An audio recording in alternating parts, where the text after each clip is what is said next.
Welcome to E360 TV, the live streaming and on-demand destination for influential voices and enlightened audiences. We offer trending, grassroots, and purpose-driven content across a diverse range of interests. E360 TV is more than just watching programs. We offer the ability to interact with live shows connecting audiences to real, authentic influencers and storytellers while streaming to millions of devices.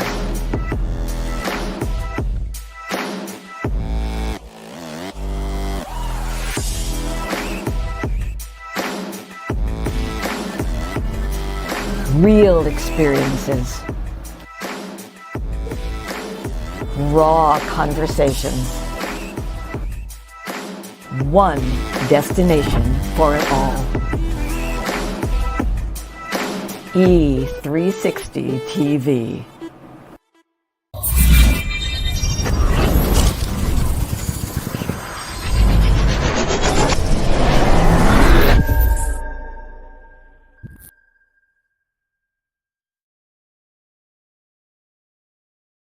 Welcome to Triple Nickel. We are a lifestyle apparel brand that unapologetically celebrates diversity and inclusion. Triple Nickel was started with the purpose to change the perceived normalcy of veterans in America. We are the trendsetters, and we are focused on amplifying the stories within our communities that are often neglected. Our mission is to inspire pride in self, service, and country. My co-founders and I are all U.S. Army veterans, and we need your vote. With your vote and this grant, we can continue our mission and expand our reach.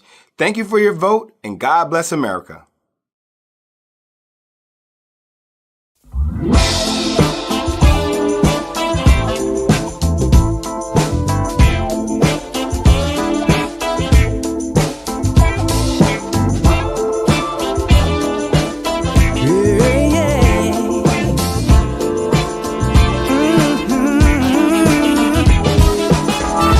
You and I are kind of similar. You may even be more good-hearted than me. I feel like you. Well, but in our longing hearts, we're all the same.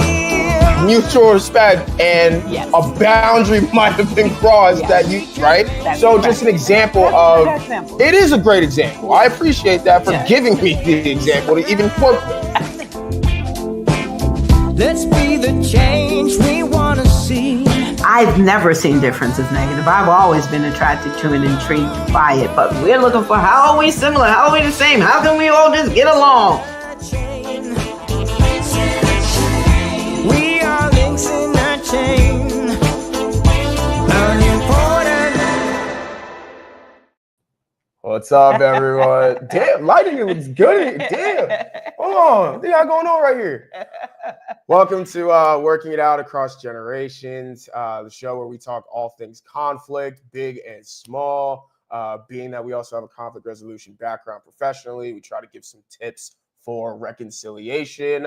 I am one of your co-hosts, Justin. And I am the other co-host, Dr. Lynn. Awesome. And we got a really, really cool topic today. I'm excited to get into this. Welcome back to anyone who keeps coming back. We appreciate y'all. And welcome. Those who watch on the replay. Absolutely. And welcome to those who are new. Let's get into a really good conversation. Okay, so today we are talking about things you are afraid to ask your teens. Yes, I love this topic because I didn't have anything that I was ever going to ask my parents, ever. Ever. And I know so many teens who absolutely did not, and also just right now do not have anything that they wish to share with their parents. But I made a really good effort for myself to try to be a parent that my sons could talk to. But this is not just us. This is a topic that I'm hearing so many places. It's the reason why so many teens will go onto like social media or to their friends to get advice, to talk about the kinds of things that are going on. The language difference alone right? And the language difference on a whole lot of levels. Young people have their own language. I know we prided ourselves on having language that our parents couldn't understand. Like that was really important for us. But then you also have families where if they're in an English-speaking country, the parents may not necessarily speak the language right here in the United States. And so trying to talk to your parents as a teen, if you're an immigrant family, especially, things may have been really different where you left. Things are different now. Parents just traditionally do not know what their teens are up to, even though we think we do. I'm gonna say that for all y'all out there that are like, "Oh no, I know what my teenager is up to. I keep them on lock." No, you don't. No, you don't. Not everything. I'll tell you right now, not everything. Not everything, because I'm even going to say for Justin, I feel like, yes, he could talk to us about a lot of things and did talk to us about a lot of things and didn't talk to us about a lot of things too.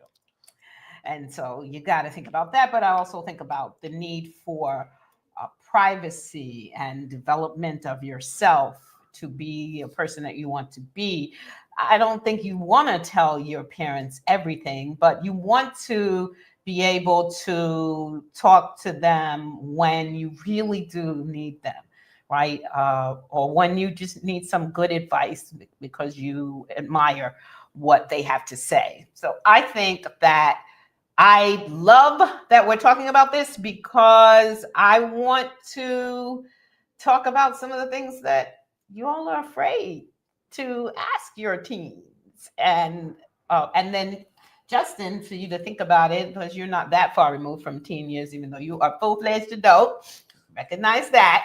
But yeah, I think for me, I mean, naturally, I don't want a lot of people in my business. Okay. That's just a natural thing for me. I know there's plenty of you that will definitely agree with that, but you're absolutely right. I mean, you said it. There were things that I most certainly brought to my parents, right? Whether it was putting it on their radar, right? About just things that I'm doing or people that I'm hanging out with, anything like that. New endeavors I want to get into, anything like that. But there were also things that I was very much like, no, I don't want to talk about that, or no, that's mine to hold. And I think that for me, again, I say it all the time, very fortunate, very blessed to have had parents who, were humble enough to say, like, I'm sorry, right? Humble enough to say, I got that wrong. Mm-hmm. These are foundational things that I think, really help with, maintaining that safety and feeling like safety is something you can come back to, especially when things start to feel unsafe.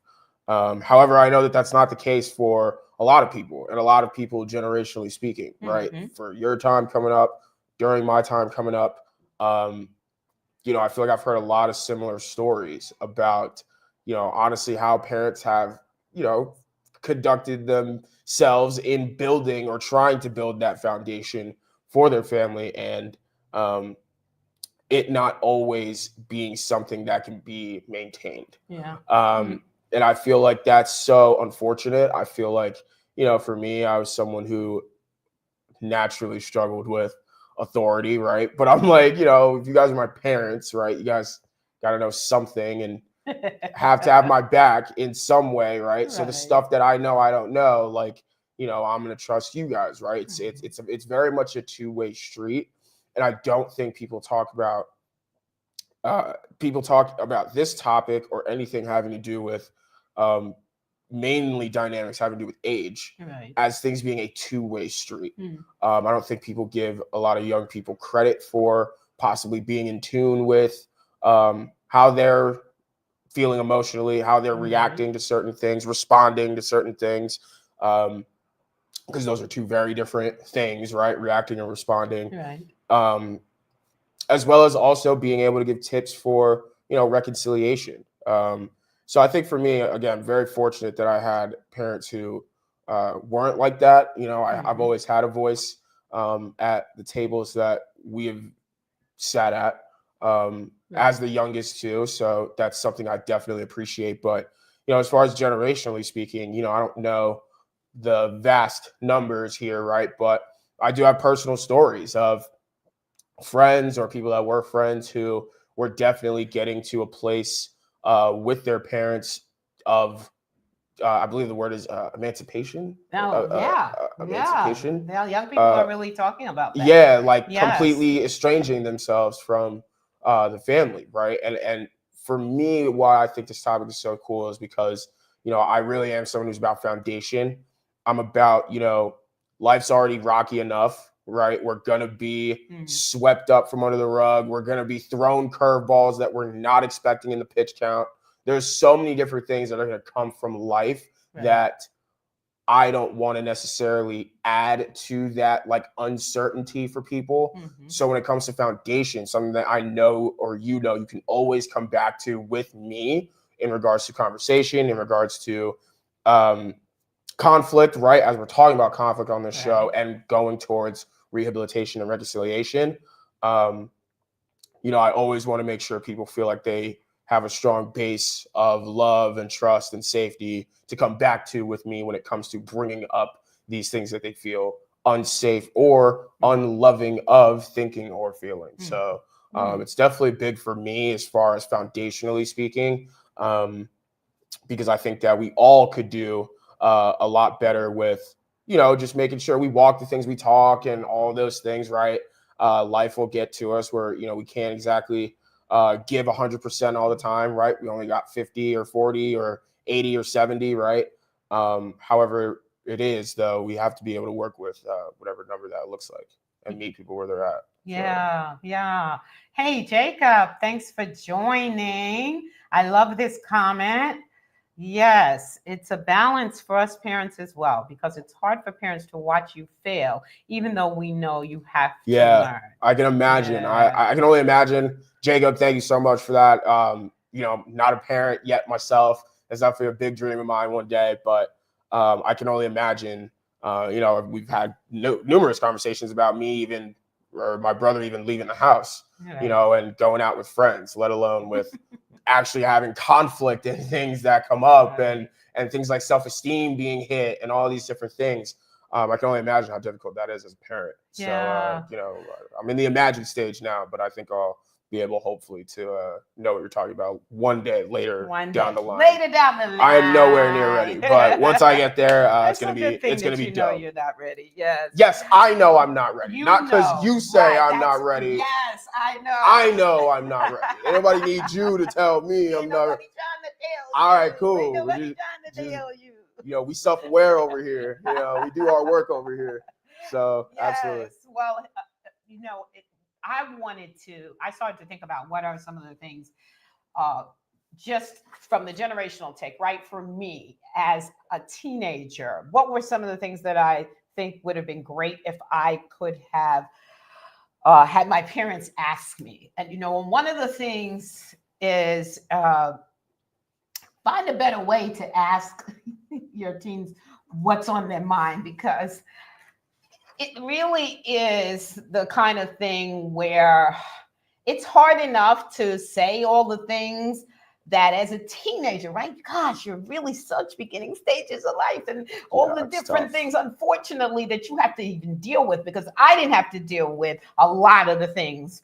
It's not like there wasn't teen pregnancy. Yes, there was, but I will have to say that the first person in my high school, our freshman year, when she came to school and she was pregnant, I didn't even think about that. Like, I wasn't even thinking about, wow, I would want to have a child. And for whatever her circumstance was, she kept the baby, that's all good. But I wasn't thinking about that, even though I know that girls, teenagers were getting pregnant, but it wasn't as big a thing to be thinking about. The having sex, now that was a huge, huge, huge conversation. But thinking about for myself, like what I would have wanted my parents to ask is, how can we support you, right? Or what is it like to be a teenager right now, right? I mean, so much going on in the world.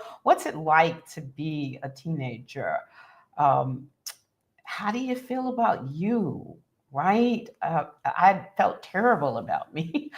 There was nothing that I felt, there was nothing that was really that I could say that I loved about myself. I just was confused in so many ways. And part of the confusion was that I really didn't have anybody to talk to. My sister and I are very close, but she's a year older than me. So she figured it out. Oh yeah, she going through it just she like you. figured it out Yeah. like I'm figuring it I'm out. blessed to have a 6-year age gap with my older brother. So any questions I had that, I couldn't come to you guys with, I definitely went to him. So I can see how that's, a factor in, just where do you put that energy? Who do you put that into? Yeah. So really being able to have a conversation with parents as a teenager, that would have been really useful for me. But wondering, any of the parents out there, if you want to put in the comments or any questions that you're afraid to ask your teens, what would you have liked? Well, what do you think is important for parents to be asking out? Because that's, actually, you can answer both, right? What would you have liked us to ask that we didn't? And then go into, as you're looking at the world now and you're seeing young people on social media, young people out dating, whatever that means, right? And maybe that's a question you're afraid to ask your teen. What does it mean to date today? I think that's a really good question because I think you might be surprised at the answer, and it's one you ought to know, but it's really important, I think, to be thinking about the question. So since we have your expertise, anything that your dad and you would have wanted us to ask?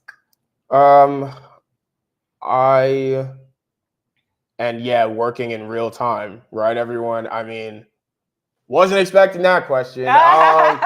So this is about to get real, we're not going to spend too much time on it. It's not a therapy session here. I think for me, as far as what I would have liked to have been, what I would say more of an ongoing conversation would be the talks around sex and dating.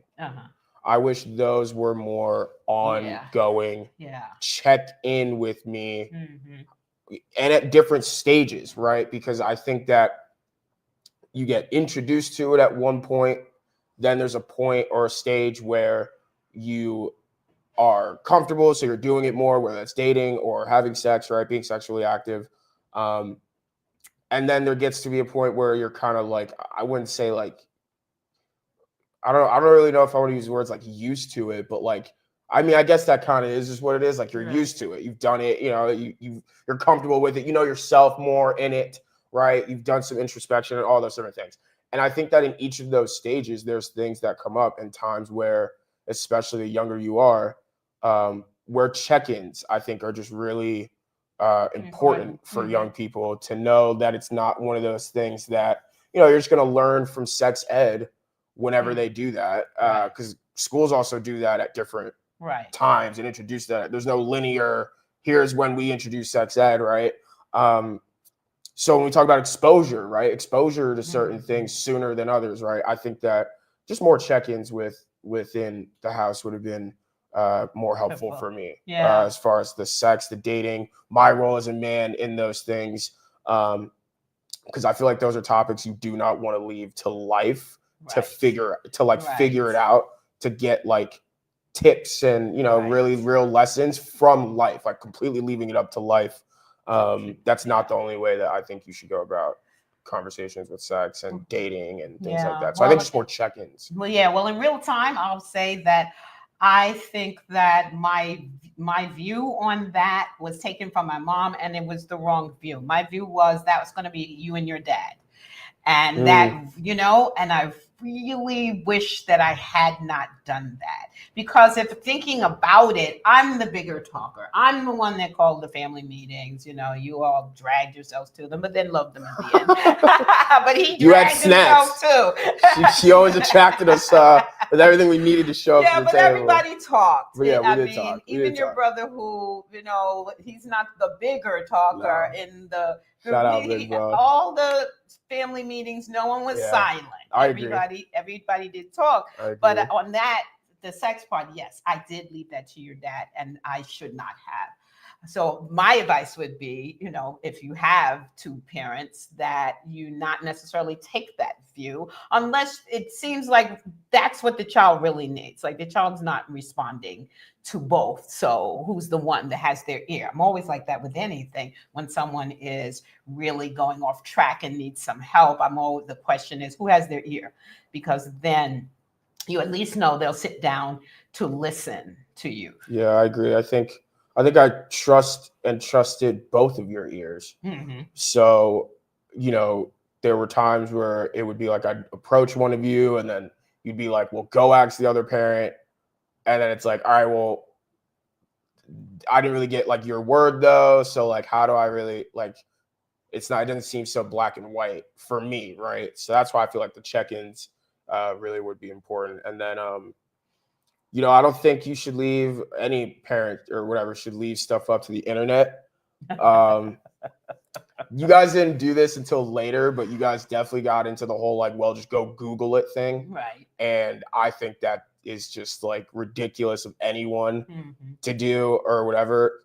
Personally, not a parent, so don't take this as diss, but if you're a parent, being on some just like, well, go Google it. Like, I'd much rather you just say, I don't know. Right. Right. Or I might know someone that would know. Right. As opposed to like just go to the internet and go find it and go research it yourself. Like, I don't think your kids' lives are necessarily like research projects. Right. So like that was something that again didn't happen until later. But I think that, for any parent, if you pull that card, the whole like, well, like I can't really help you, so just go Google it or something, I would just say or encourage humanizing the dynamic even more by being a person who can just say, I really don't have the answer. And let's go look at the internet together, right? If that's really what it is. If you want to look at the internet, like, okay, if you but really want to trust that. I or mean, as your you said, call. find somebody who could have the conversation and maybe with the both of you, which would be good. Jacob, you said, I wish the biggest thing I could get across to my daughter is understanding relationships in all aspects of it. Healthy relationships, whether it's dating, whether it's friends or family. Yeah, respond to what I just said, just as from a parent. Like, what do you wish you did more of? Like, how do you resonate with this comment? Okay. Because I think it's easy to, it's easier to look in hindsight, but I think it's also easier to tell someone else, like, what you would wish or whatever, hope. Yeah. So I don't know if you thought about it yourself, but what do you think? What do I wish? What? That you did more of, did less of, or topics you wish you, I wish that we had really been able to talk about the bullying. I really feel like I screwed that up very badly. And I really wish I knew that there were conversations with other adults, but I really wish that we had really delved into that. Like I said, the sex would have been a better one. Yeah, that was a good example. Right, that was we agree good. On that one. Yeah, I don't know necessarily that there was anything else. I think I've tried to be as present as possible and keep as open a door as possible. And I'm not looking for you to, to praise that. I know that you appreciate that. I'm just assessing like what I think what I think I would have liked to do better and what I think I did pretty well. Yeah, for sure. I know that I didn't know enough about phones and all of that stuff. So y'all think I'm mean now? Let's think about it. So what are the kinds of questions? Y'all think I'm mean now when I say don't touch anything and don't like, oh my gosh, anytime tech came up. Oh my gosh. We almost damn near threw the thing out the window. That just like, we can't even have tech in this house. The whole phone thing, video game thing, none of that. Crazy. None of that. Crazy. But I'm happy that we were able to kind of give a balance with that. But what do you think teens today, what are they dealing with that are the questions that parents really should be asking them? I think sex is definitely one of them. Dating. I think there needs to be Yeah, I like the relationship, the healthy relationships. The healthy relationships, that I Jacob definitely like talked about. that. Yes. I think there needs to be a lot more just conversations around, I think, emotional regulation. You know, like not necessarily because we believe in, you know, not taking away the tools that are already in someone's toolbox. Right. We believe that those are tools that are efficient and they clearly have worked. If, especially being in conflict resolution, if they've approached us, like it's like, all right, well, you're still alive and well and here, so clearly Right. these tools work. We just want to add to the toolbox, right? So I Mhm. think as far as like, you know, the violence that we see in my generation and in the young generations, I think a lot of that comes from a lot of adults in their lives not having their own positive relationship with their own emotions, maybe not having a good relationship with conflict, which is essentially one of the things we're here to do, Right. is help improve people's relationship with conflict, see it as something, you know, honestly, that can be good, Right. and have, you know, lessons within it.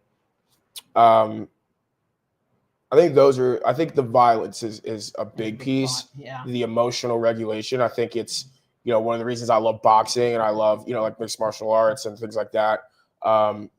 Sports like hockey, right? Any contact sport, right? There's a controlled aggression to those sports, right? You're going to hear me use sports references even more. So please, if you haven't strapped up before, strap up now. But there's a controlled aggression that they're able to channel and use that in other areas of their life completely helps and enhances their chances of getting what they want out of those other endeavors, right? So there's a lot of fighters and a lot of, you know, people in contact sports who are great in business because they've learned to control their aggression when they hear something that it's said in a way that they don't like, something in a business transaction shows up on contract or not, that's, you know, not exactly ethical or the way they would do things. Their response, they're not reacting, they're responding. So I think we need a lot more talks and skill building with our young people when it comes to emotional regulations. Yeah, sure. you're gonna like this comment. Oh, let's go, Jacob. Yeah, definitely got to tap in with you, bro. I mean, oh my gosh, we're a little rusty right now from boxing, but please, oh my gosh, definitely hit us up. We got our email and stuff, so we'll drop that at the end of the episode. But you know exactly what I'm talking about as far as, you know, the controlled aggression, right? So, you know, they're very calm, they're very cool, yeah, absolutely. So yeah, and then we have a comment from Sakai. Extra, also things that you think would be good for parents to be asking about drugs. Yes. Yeah. How did I skip that one? Yeah. How did I skip that one? Drugs and drinking, which alcohol is a drug. Yeah, I think the internet for sure. I think you got to be an adult who's willing to also listen more than lead the charge, unless you really are an adult who knows like how it works, like, you know, you're versed in that, all of that. Then I can say you put your, you know, definitely take the front foot approach a little more, but that's definitely a topic that needs to be talked about way more. Drugs, for sure. Online content, sexuality and gender and mental health. Let me just say, thank you, Sakai, for that. Let me just say that all of these are scary comments, you know, scary topics for parents. And we could blow it. The potential is there to blow it. If we do not have a strong foundation for ourselves, right? The number one, gosh, I'm scared. I don't want to come across scared. So what do I need to do? Right? Not with your children. Right? Not with your children. No. So what do I need to do to learn? But before we have the topic, just even some of the basics, or just even get together some kind of questions, just to make sure it's not an inquisition. It's actually a conversation, because as parents too, we can probe like an interrogation kind of, and then we do not want to do that. So we want to be able to let you know how to build that foundation. Oh, and the other thing that I was going to say in building the foundation too, right beforehand, is to be open to asking your teen to educate you. Yeah, that is a big piece in this. You've heard me say before, right? I was blessed and fortunate enough to have parents who were able to say, I'm sorry, I got that wrong. I don't know. Help me see what you're seeing, right? And I think that the humility aspect of that alone is enough to improve a dynamic such as we have, right? But the stuff that comes up within those contents, I think, is really gold.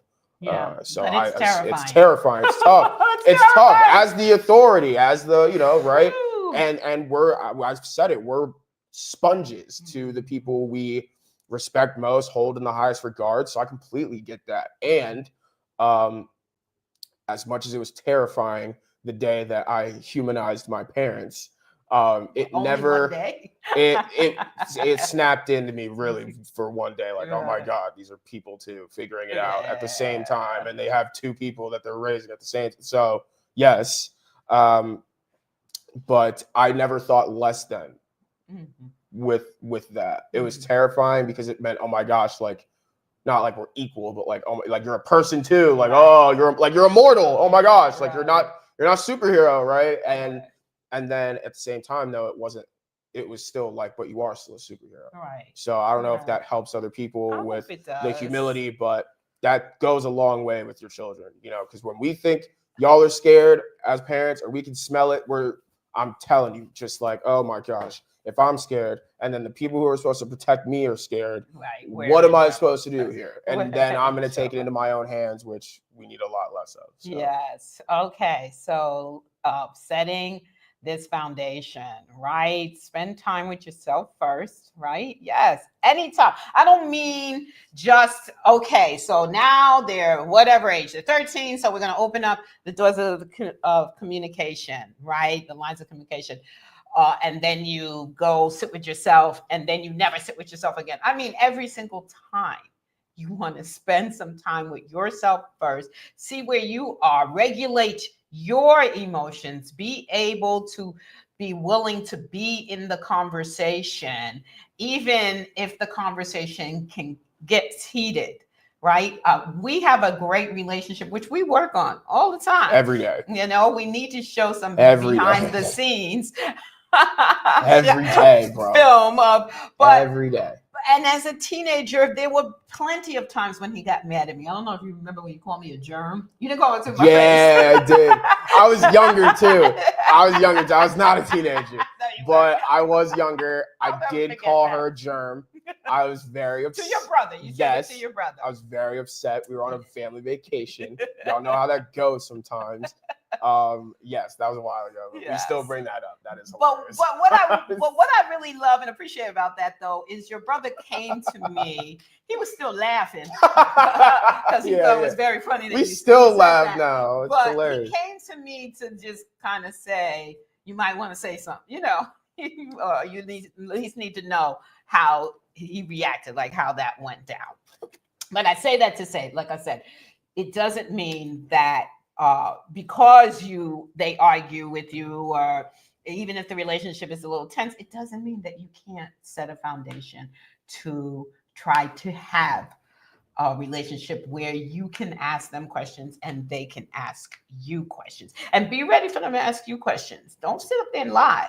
Right? No. Don't sit up there and lie. Be prepared to be we as that. young people, open a book as you can be. Yeah, we as young people sniff that out. Right. We're like, oh no, I didn't have sex until I was 29. Or no, whatever it is. Or no, what was the president? I didn't inhale. Or some dumb stuff. Clinton said that. Anyway. Okay.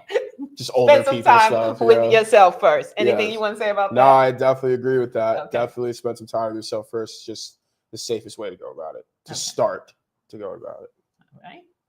Second, set and respect boundaries. Right? Set and respect. So those things are set together.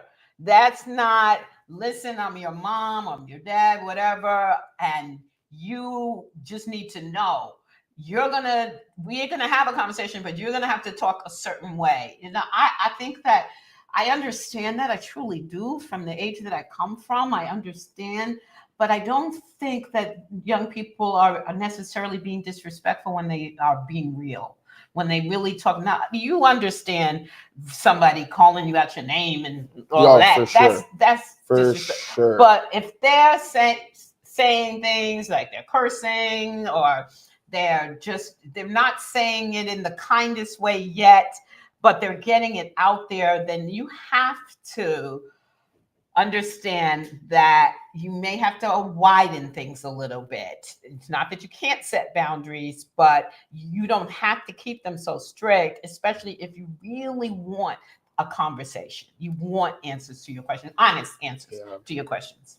I agree. This one, and being with our dynamic, right? Like, there's definitely times where you gotta say, like, I am your parent at the end of the day. You know what I mean? Like, I've heard that often. I don't have to say No. No. If anything, I was going to speak to the few times, because it really has just been like a handful of times. But the handful of times, right? Like I've gone back, which you'll see, in the upcoming tips that we have for you. But I've gone back and like sat with that and been like, oh, word. Like, maybe I was being real. I wasn't cursing at you. I wasn't right, but like, why that level with this person who's on such a level? Where did the jump go from? You know what I mean? Like I did that introspection with myself because of how many times I thought I would have heard that, and then I was just kind of like, you were just kind of like, no, I'm here with you. Like, I'm in, like, I know you're in the room, you're speaking in the room, you're not like speaking to me. And again, these are things that take, like, I literally have said it, every day we're working on this, right? So we're not saying you're going to have a gold day every day with this, especially achieving this kind of dynamic if you already have it, where there's like a friendship even within the other kind of dynamics that hold, honestly, more weight. I'm not going to lie. You're my mom first before you're my best friend, whatever the hell, right? So with those different dynamics at play, it's definitely important to set and respect boundaries, as well as, like, when you get it wrong, be able to go back and say, okay, let's analyze the game footage here and see, how I could have made that play a little bit better. So in the few times I've heard, but I'm your parent, so it goes this way. Really only been a few times. I had to sit there and be like, well, what did I do or say to bring that person to honestly want to shut down the whole argument or conflict in the whole place in the beginning, to want to say that. So two-way street. Yep. Well, walk what you oh my goodness, yes. Walk what you talk. I grew up in my generation, all I heard was do as I say, not as I do. Well, I'm grown. Oh, that's crazy. All of that I heard all the time. So because there were so many contradictions in what I was told and what was how people were acting or whatever, I knew that there was something wrong with that, because I said so, or I, do as I say, not as I do. That in particular irks me because I didn't understand that one at all. Either we this way or we not, but only I'm this way. And yes, recognizing that as a teenager, right?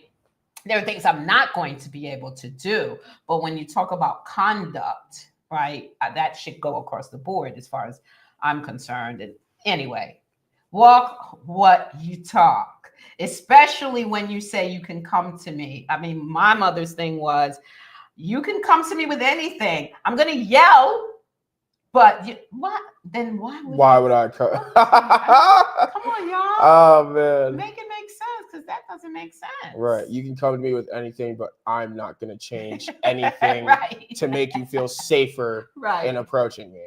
That makes no sense. No sense. Zero. At all. And even as an adult, that don't work for me. That was her modus operandi. So that don't work for me as an adult, but it especially doesn't work for me if you're an authority figure, because if you're in a position to lead, you're fit to lead, deemed fit to lead. You need to be walking all of the things that you talk. So if you're talking not only about how to get the job done and whatever that entails and looks like. It's also, you know, like the self-care elements, right? Like of being able to make sure you can keep doing it, right? I don't know how many like gym coaches that I had in school who like would assign, you know, 100 push-ups, whatever, right? And they couldn't even do 5. Right. And I'm like, and then, you know, they get mad at you when you taking your little time, whatever. And it's like, bro, give me 5. Like, what are you talking about? And I think that's where young people's, you know, thing with authority comes in. It's not that we don't respect authority. This is when I say, you know, show me why you're someone that I need to also deem as fit to lead me in my educational journey, fit to lead me in my career path at this certain stage, fit to lead me as a young person, right? And I'm so glad you guys didn't see that as rude when I was young, right? Yeah. But it really was just like I'll give it to you, but if you show me, like show me you are walking the things that you're telling me are going to make me great or make me good or whatever, right? Show me the light at the end of the tunnel instead of having me just go down it, hoping that it's there. Yeah. Andrea, I said, depending what it is, I might be disappointed, but I will never stop loving you. We will figure it out together. See, all those words together are really important. Yeah, I'm going to use that one. Yeah, because number one, it's honest. You're saying, like, hey, your feelings are your feelings. Right? Feelings aren't, I'm going to yell at you, right? Feelings are, I'll be honest, depending on what it is, I might be disappointed, but I'm never going to stop loving you. We will figure it out together. That piece coming afterwards, right? And, you know, and I'm never going to stop having conversation. I want us to be in conversation because, to be honest, there's going to be things that I do as a parent that you'll be disappointed because I'm human. That's just how it is. The more we can humanize ourselves, right, with our teens, the better it is for us. So thank you for that, Andrea. Appreciate that. And the bonus is reflect.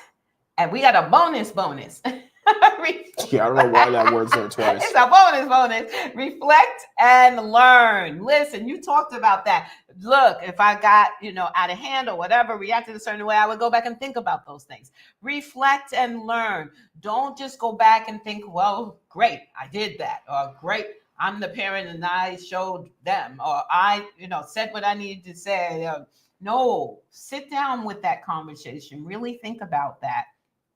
Think about what they said. Think about what you said. Think about what you might want to do differently the last time. Think about if your feelings came through in a way that you didn't want them to come through, and you had to switch up, or would like to switch up, or would like to go back and offer an apology or an explanation. Like, those are the things you're thinking about. I'm not saying I'm not mope or worry over it. I'm saying reflect and learn from it and apply that the next time. Yeah, I love it. I support it. I helped write it, so I definitely love and support it. But that's all facts. And I think now we want to get into just a few ways that, you know, that this foundation that honestly takes a lot of work, a lot of energy to not only make but maintain. Just some ways that they can be broken, right, or tainted, and things you definitely want to look out for. So, firstly, the wrong frame of mind. Yeah. I think that we got a beautiful example from Andrea, right, of what you tell your daughter, right? I might be disappointed, but I will never stop loving you. If you lose sight of that, right, like at any point, even if it's in the middle of a conflict or a conflicting or courageous conversation, that's going to show up, right? Like, that's going to show up in the form of, you know, your feelings becoming your actions, right? So your anger coming out in the yelling, right? Your disappointment coming out from maybe even shutting it down and walking away. I know actually a few parents that do that with their own children, that they shut it down and they walk away, and, you know, they'll say, you know, we'll just move on and whatever, right? So I think you just want to be able to keep the frame of mind consistent, know what you went in with, you know, which is your goal at hand, right, for your foundations, and then remind yourself of them, not only when you're in conflict, but, you know, just even when you're going about your day, like, you know, even when you're just sending memes back and forth with that person, whatever it is, right?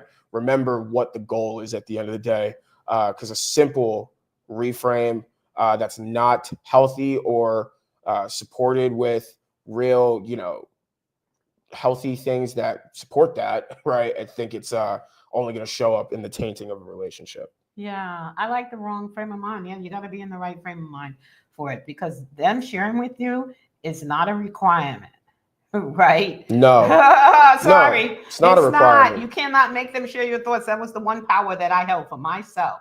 Is whenever I was asked, "What are you thinking?" or "What's wrong?" I would hold it. That was my power. You're not entitled to it. So we got to remember that, even though they're our kids. Absolutely, I love that. You're not entitled to it. Yeah, it's a privilege. It is, especially from your children. Yeah. So absolutely, I love that. That's a great point.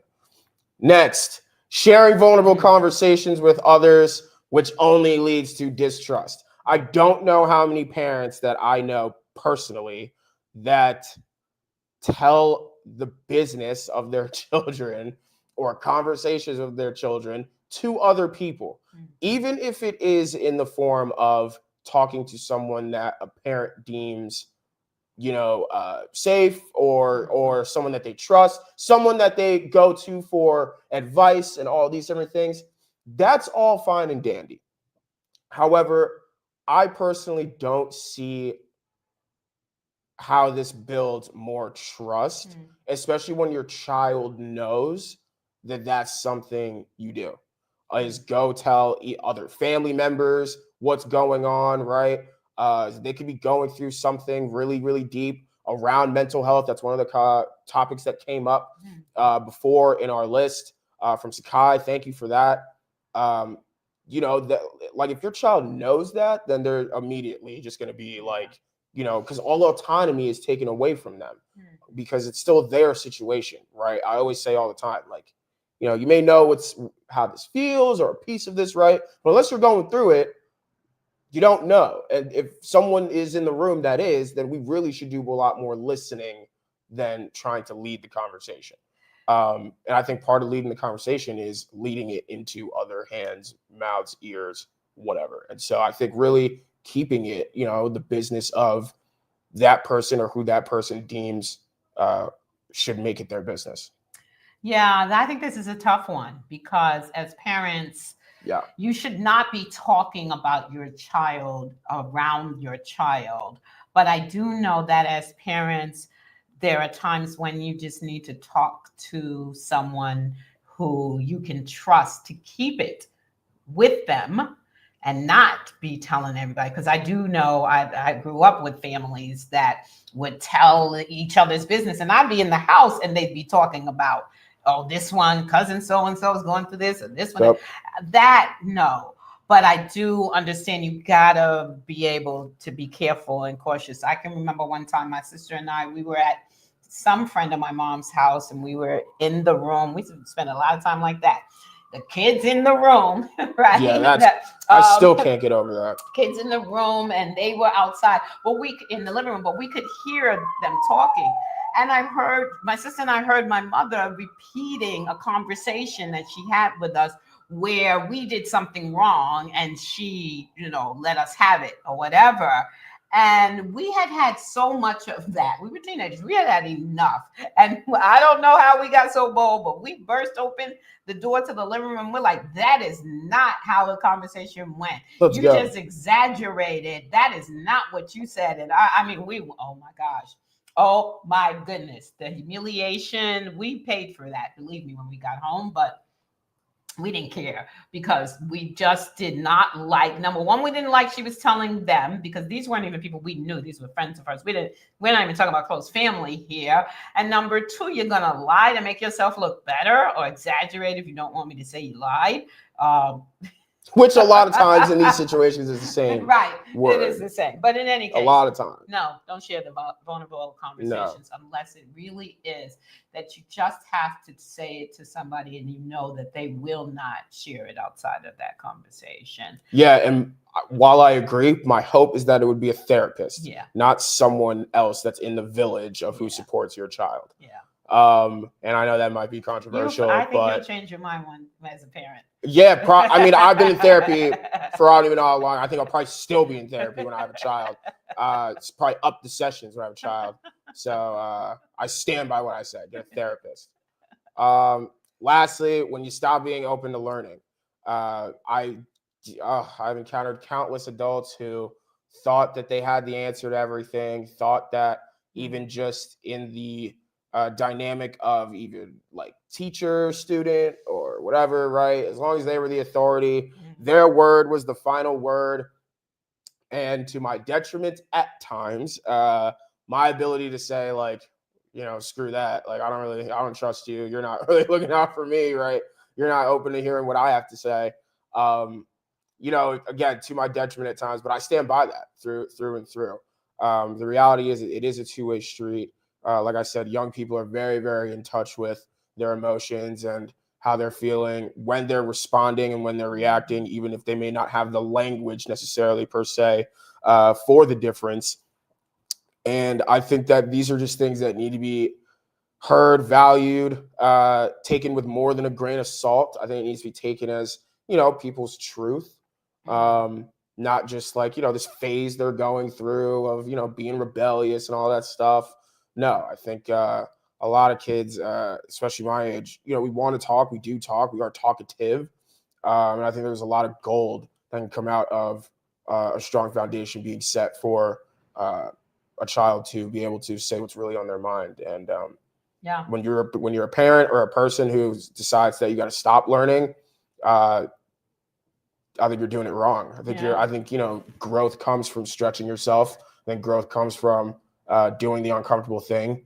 So if the uncomfortable thing is, I guess hearing young people out and trusting that they may know themselves, if that's the hard thing, I would encourage you to try to do that. Yes, me too. So yeah. I'm going to give my time to Andrea's comment on the last thing we said. She said, yeah, unless she knows and is giving me permission, it ain't nobody's business. I brought that up for you because I knew you would like that comment. Absolutely. With a Z. Facts. Ain't nobody's business. And even then, you can't trust nobody. These are bars. We know that. And what we're trying to eliminate is the feelings of that within family. Yeah. Or mitigate that gap, bridge that gap a little more, because that's tough. That's difficult. No one should feel that. Family is everything. So we definitely don't want that in people's households. Yep. Thanks for that, Andrea. And the bonus. Bonus. So that's why I tried to put your hand away, because you wrote the same thing.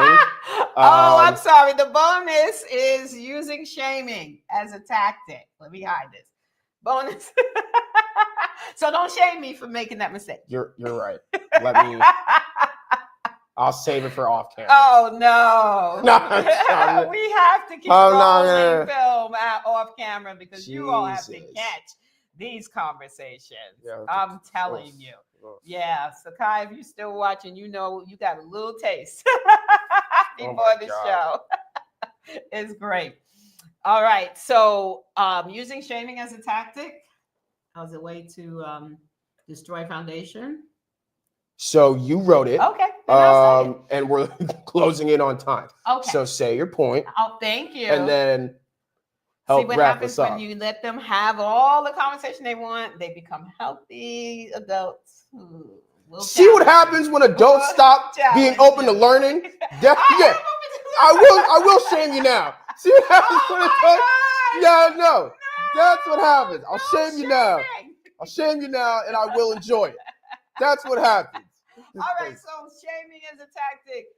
Doesn't work, bro. Doesn't work. Yeah, unless it's in the gym, bro. You don't need to be doing that with people. Yeah. I just personally think that, but it just doesn't.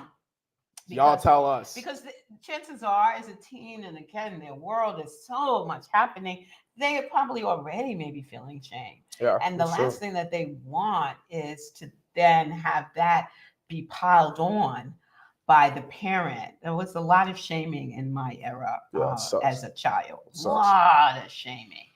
And it was, it's not a good way to build a foundation at all. Who's going to come to you to feel shame? Right. Yeah. And their friends are already doing it, like Yeah. why do you want your child to come home and Yeah. not feel like they can really release in all forms of what that means in the safest environment that they have? Yes. Again, not a parent yet, only just know the benefits of the stuff that I talk about. So yeah. And Andrea, be closing with you. I hate any type of shaming. Miss me with that. Yep. it's real. That's the Bronx for you. It's real. All right. Yeah. Okay, go ahead. Yeah, Go stop ahead. touching Stop stuff. touching stuff. Wrap the show How up. will I learn? I'm open to learning if I don't. All right, way to use my words against me. That actually worked very well. Good. That worked very well. Still Okay. stop touching stuff. So, but that worked. In any case, thank you for tuning in, because we have to be talking to our teens. Like, this is not optional as far as I'm concerned. If you are not yet, please build that foundation and start talking and listening, right? Start talking and listening and really help them to know that there is some place that they can come to and that they can have a conversation, and you're always going to have their back.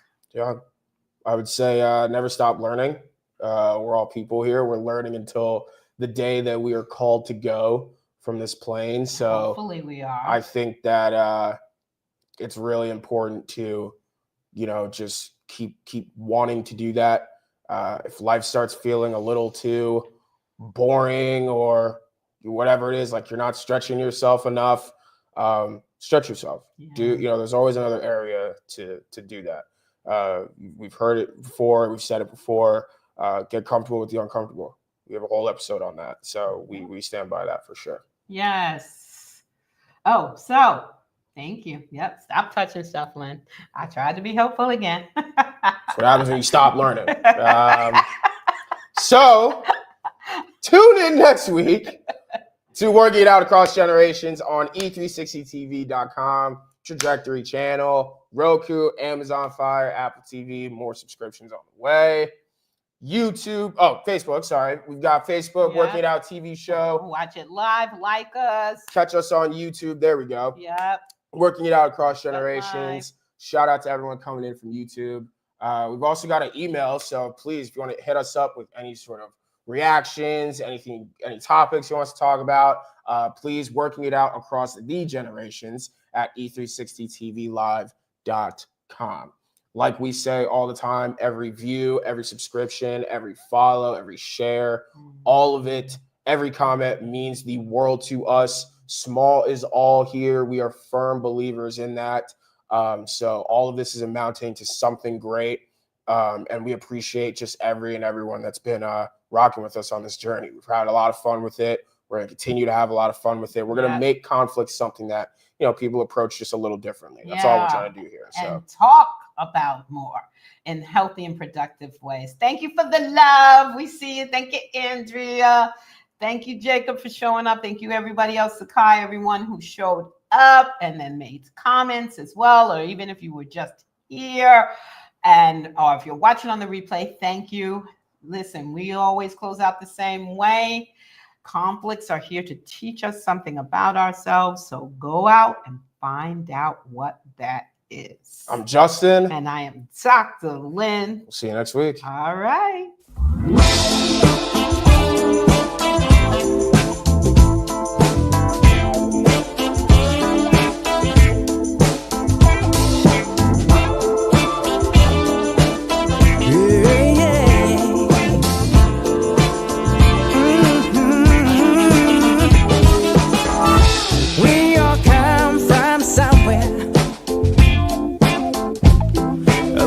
With a name,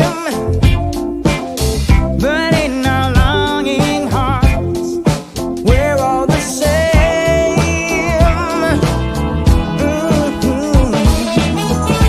We can make it happen, turn things around. Let's be